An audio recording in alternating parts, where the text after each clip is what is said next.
Ever get that feeling like your paycheck just kind of vanishes? Like, you know you're working hard, but you look at your account and wonder, where did it all go? Oh, definitely.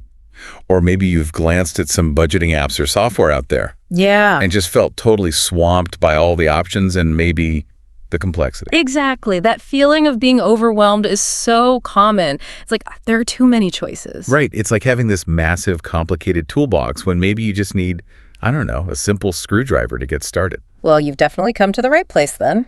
Welcome to the deep dive. We sift through all the info to pull out what really matters. Today, we're zeroing in on free tools. Tools to help you grab the reins on your personal finances, and we'll even touch on analyzing real estate investments. Lots to cover. And hey, if you find this useful and want more deep dives just like this one, do us a favor and hit that subscribe button. Plus, stick around to the very end because we have a special gift waiting just for you. Sounds good. Okay, let's get into it. When we talk about getting a grip on finances, what's like the absolute first step? Well, the foundation really is understanding your cash flow. Yeah. You absolutely need to know where money is coming in from and maybe even more critically, where it's going out. Okay, makes sense. And that's where budgeting really comes into play. Luckily, there are some really excellent free tools out there to help you get that clarity. Right. And one I hear about a lot for just being easy to use is Every Dollar. It sounds almost too basic, but people seem to find it works. It might sound basic, yeah, but that simplicity is actually its biggest strength. Think of it as like budgeting 101. Okay. What makes it really effective is its zero-based budgeting approach. Zero-based. Okay, break that down for us. What does that mean exactly? So imagine all your income for the month is like a pie. With zero-based budgeting, you give every single slice, every dollar, a specific job. Every single one. Every single one. Rent, groceries, that coffee you grab, savings, debt payments. You assign it all until there's nothing left unaccounted for. It forces you to be really intentional. So you're not just tracking after the fact, you're planning before you spend. Consciously deciding. Precisely. It stops that feeling of where did my money go? Because you told it where to go. And people often find, they uncover spending habits they weren't even aware of. I can see that. Freeing up money you didn't realize you had. Exactly. And every dollar helps visually, too. It uses colors like green if you're on track in a category, red if you've gone over. Oh, nice. Quick visual feedback. Yeah, it gives you that immediate snapshot. Plus the free version. It's surprisingly robust for what most people need day to day. That's great news, managing money without spending money on the tool itself. Are there any catches with the free version? Any limitations? The main thing, really, is that the free version doesn't automatically sync with American Express cards. Okay. So if Amex is your main card, you'd need to punch in those transactions manually. Gotcha. Good heads up. Okay, so Every Dollar is great for simplicity. What if you're someone who, loves spreadsheets, wants that ultimate control? The spreadsheet enthusiast. Well, for them, a tool like Tiller could be a really good fit. Tiller? Yeah. It basically acts as a bridge. It connects your bank accounts directly to your Google Sheets or Excel spreadsheet. Whoa. Okay, that sounds potentially powerful, but maybe a bit complicated to set up, linking accounts and all that. Well, the setup does take a little more, let's say, initial effort compared to just downloading an app. Right. But Tiller gives you pretty clear guidance. And once it is set up, it automatically pulls in all your transactions. It can even categorize them for you based on rules you set. So you get that spreadsheet control, but with automation doing the grunt work of data entry. Exactly. It's kind of the best of both worlds for people who like that granular spreadsheet feel, but hate typing everything in. That sounds pretty compelling. Now, is Tiller completely free, like Every Dollar's base version? It offers a free trial, so you can definitely test drive it, see if it clicks for you. Okay. But after the trial, there's an annual subscription fee. For users who really value that deep customization and the automation, they often find it's well worth the cost. Makes sense. You pay for that extra power and convenience if it fits your style.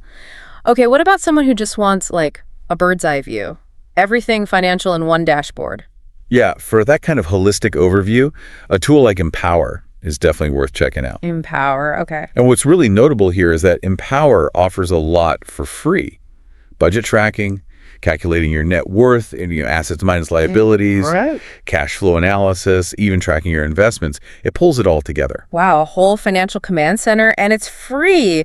That sounds almost too good to be true. It's pretty impressive. It connects to pretty much all your financial accounts, banks, credit cards, loans, investments.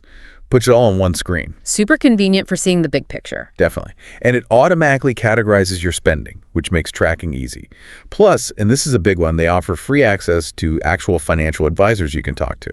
Hold on, free financial advisors. That's a huge benefit. It really is. But I have to ask, connecting everything, all your sensitive financial data to one platform, does that raise any security or privacy flags for people? That's a totally valid concern and something everyone should think about. Empower uses security measures like encryption, of course. Okay. But it's always smart to read their privacy policy, understand how your data is used before you connect everything. Also, while it's great for the overview, its budgeting features might feel a bit basic compared to every dollar. Ah, okay. So less granular control on the budget side. Yeah, maybe less micromanaging specific categories. It's probably better suited if you want that quick, complete financial health check rather than, super detailed budget tracking day to day. Got it. Trade-offs, as always. Breadth versus depth. Okay, so we have apps, we have automated spreadsheets. What if someone wants total control, zero cost, and doesn't mind putting in the work? Then you always have the classic option. Build your own custom spreadsheet, Google Sheets, Excel, whatever you prefer. The DIY route. Exactly. It's the ultimate expert option. Gives you absolute control, costs nothing but your time. I remember my first attempt, hours spent just figuring out the SEM formulas. Huh, I can imagine. But satisfying when it works. Oh, incredibly satisfying. You built it yourself. Okay, so if someone's brave enough to try this, what are the bare bones essentials they need in their spreadsheet? The must-have columns. You absolutely need date of the transaction, a description of what it was, the category it falls into, and of course the amount. Date, description, category, amount, the fundamentals. Those are your building blocks. Yeah. Then the real power comes from personalizing those categories. How so? Well, instead of just entertainment, break it down how you spend. Maybe streaming, movies, concerts, instead of just transport. Maybe gas, public transit, Uber, Lyft. Ah, making it reflect your actual spending habits. Exactly. The more specific, the clearer the picture. Then you use formulas. Right, the magic part. Simple SUM formulas to add up category totals, formulas to calculate your remaining balance. You can even calculate average spending over time in different areas. Turning that raw data into actual insights. What about visuals? I'm a visual person. Spreadsheets are great for that. You can easily create pie charts showing spending percentages or line graphs tracking your savings goals over time. Seeing it visually can be a huge motivator. Yeah, seeing progress definitely helps. Of course, this DIY method. It takes work, right? Upfront and ongoing. It absolutely requires an initial time investment, and you have to maintain it manually. Wow. But like you said, there's a real pride in having a system you built, perfectly tailored to you. Totally understand that appeal. Okay, great stuff on personal finance tools. Let's pivot a bit. Let's talk real estate investments. Okay, yeah. A whole different ballgame, but also an area where tools can really help. Right. It seems like there'd be tools for every stage, from figuring out if a property's even worth considering to actually managing it. Absolutely. From evaluation to management, there's tech to assist. If you're just starting, the first hurdle is figuring out profitability. Will this property actually make money? Seems like the most important question. So, calculators. Calculators are your best friend here. Think of them as running quick what-if scenarios. Okay, what kinds are essential? Well, first, you've got your gross rent calculator. Super basic.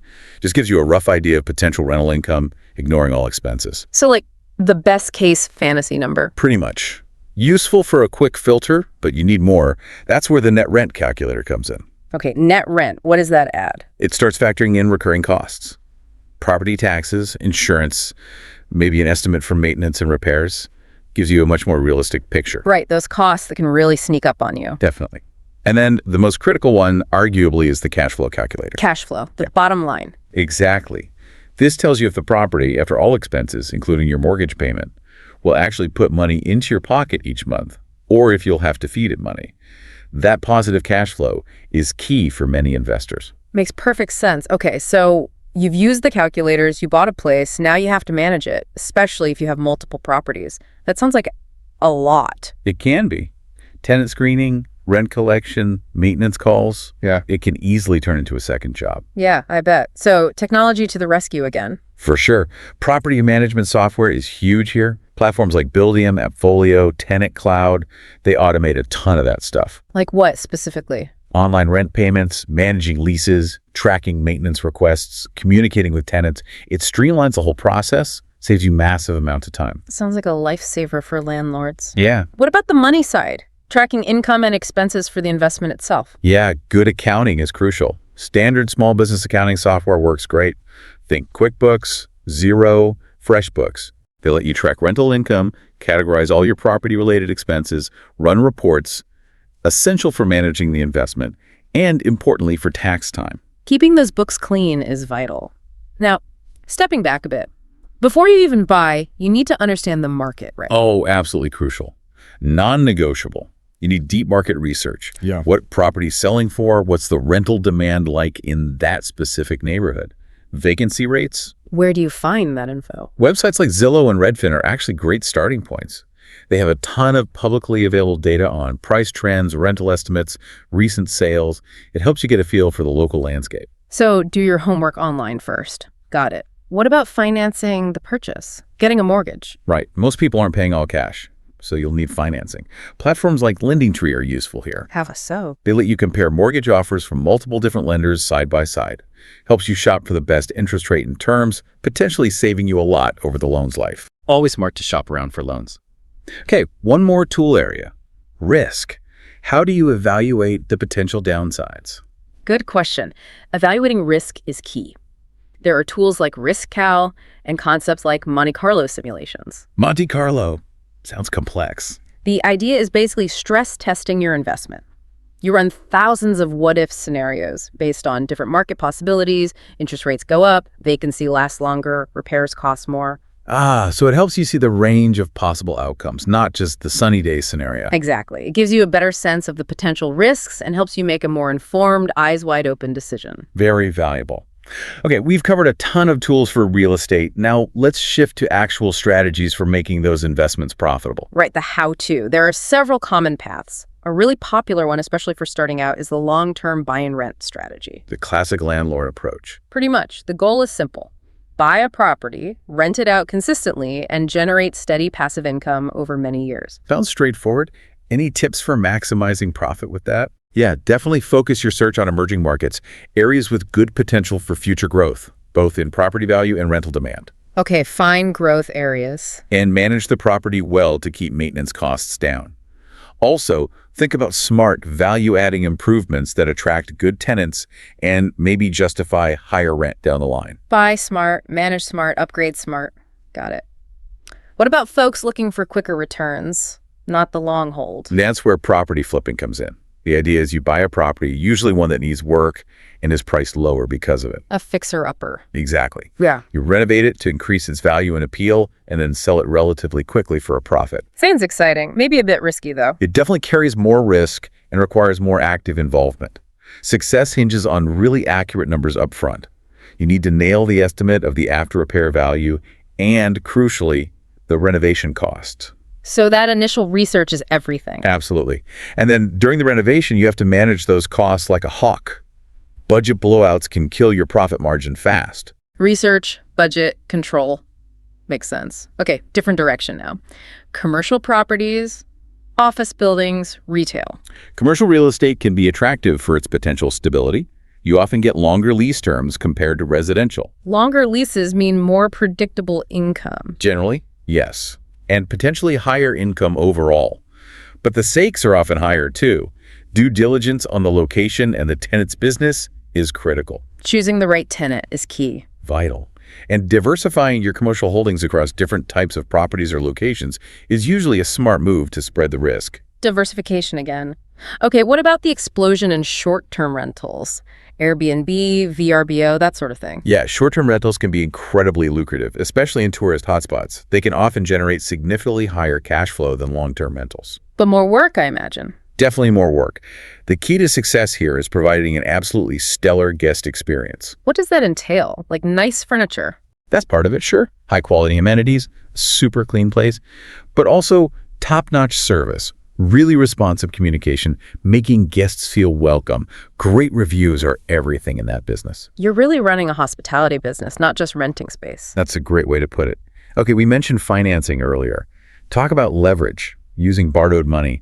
How does that play into profitability? Leverage is powerful. It lets you buy a bigger asset, a more expensive property, than you could with just your own cash. magnifying potential returns. Potentially, yes. If the property value goes up, your return on your invested cash is much higher. But, and this is a huge but, it also magnifies risk. How so? If the property value drops, or if you can't cover the mortgage payments because of vacancies or unexpected costs, you could lose money much faster.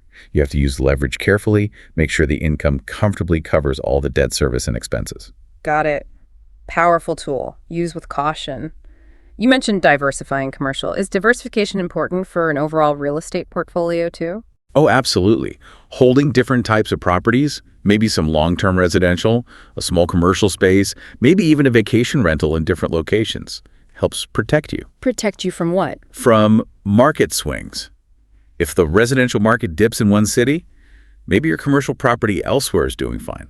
It smooths out the ride and offers more avenues for growth. Don't put all your eggs in one basket, basically. The classic advice. And it holds true in real estate. And just to circle back on vacation rentals, besides the short-term Airbnb model, any other angles there? Well, traditional vacation rentals, maybe rented weekly or monthly in popular tourist spots, can also be very profitable, especially during peak seasons. Right, seasonal demand. Yeah. Again, success comes down to understanding that specific tourist market, what amenities travelers want there, and making your property stand out. Research and quality are key. Wow, okay. We have really covered a huge amount of ground. From basic budgeting tools anyone can use, all the way to complex real estate strategies. It really has been a deep dive. And it's kind of amazing how many accessible tools, many totally free, are out there now to help people, take charge of their finances and even dip their toes into something like real estate. It really is. And I think the big takeaway for me is that there's no single best way, right? The right tool, the right strategy, it really depends on you. Exactly. Depends on your own financial goals, how comfortable you are with risk, how much time you actually have to dedicate, and maybe even your skills, like managing a property. So personalization is key. Absolutely. And just to quickly recap some of those key pointers on the real estate side, Sure. always do your market research. If you're flipping, control those costs like crazy. Commercial can offer stability, but vet your tenants carefully. Short-term rentals, high potential, high effort, use leverage, but wisely. And diversify. Great summary. So it feels like this journey of getting control of your money, maybe building wealth through property, it's not a one-time fix. It's more of an ongoing process, yeah. Definitely. It's about continuous learning, adapting as your situation changes, and finding and using the tools and strategies that fit your life at that moment. Keep exploring, keep learning. Well said.